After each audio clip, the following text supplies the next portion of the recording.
Today's Democratic Party believes that government has an important role to play in society. It fights against economic inequality. It advocates policies that battle racial and gender discrimination. But it wasn't always this way. The Democratic Party was once the party of white supremacy, supporting slavery and the Ku Klux Klan. To understand how the party made such a huge shift, you have to go back to its origins in the mid-1820s, when it sprung up supporting the presidential candidacy of a popular former general, Andrew Jackson. Jackson was an outsider, challenging the political establishment and the elites of his day, and his critics disparaged him as a jackass.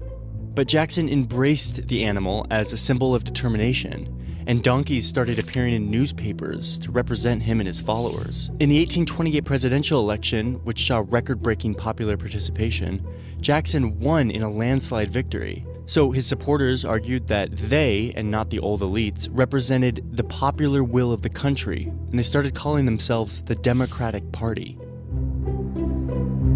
Jackson's administration immediately began expelling Native Americans living east of the Mississippi River, an issue that defined the new administration. After he signed the Indian Removal Act into law in 1830, 5 large tribes were rounded up and forcibly marched into territories and camps further west.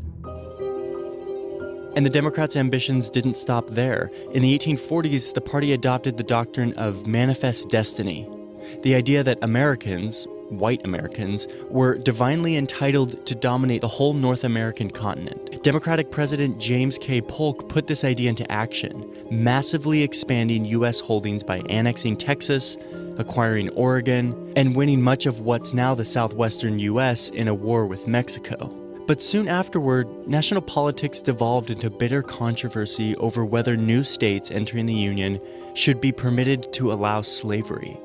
Democrats said they should, since their support base was strongest in slaveholding states. Yet a new Northern party, the Republicans, sprang up in opposition to expanding slavery any further. When Republican Abraham Lincoln won the presidency, the South seceded and the Civil War began.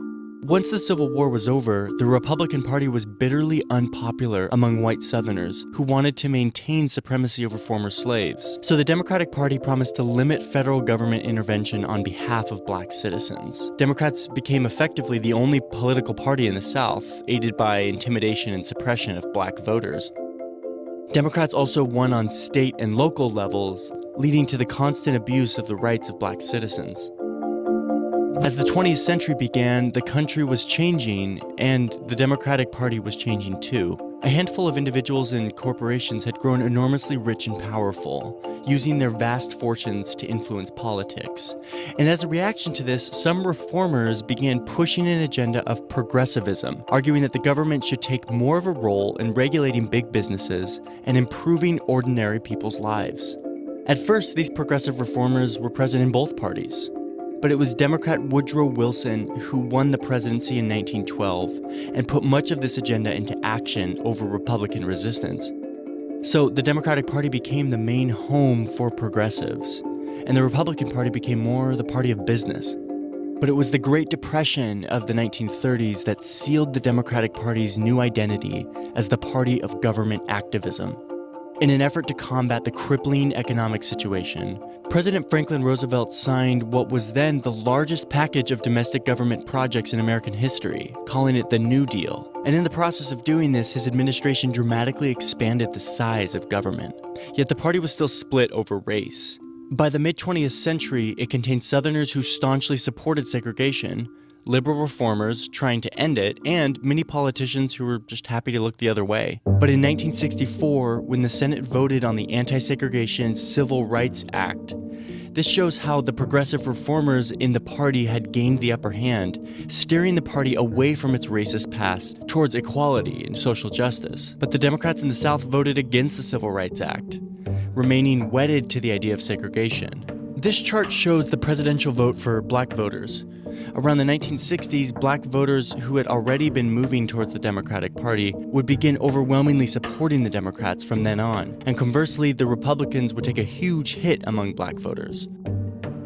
Meanwhile, white Southerners moved away from the Democratic Party they had been loyal to for so long, in part because of race, but also because of a suspicion of big government and a desire to defend traditional values against liberal activists.